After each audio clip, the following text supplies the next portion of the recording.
Step by step, how to mount Google Drive with AirLive Drive. First, download and install AirLive Drive.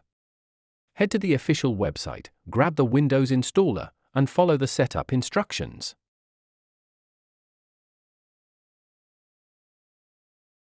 Once installed, launch the app.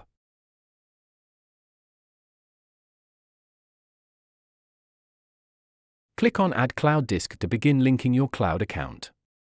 From the list of supported services, select Google Drive. Authenticate using your Google credentials to grant access.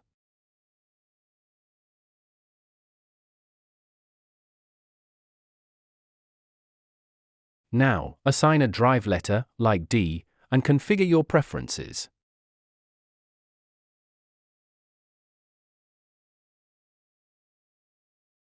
Click Connect.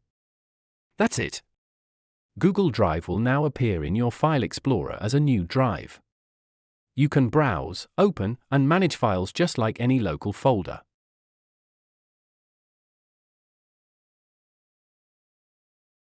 For example, rename cloud folders directly from Explorer, no need to open a browser.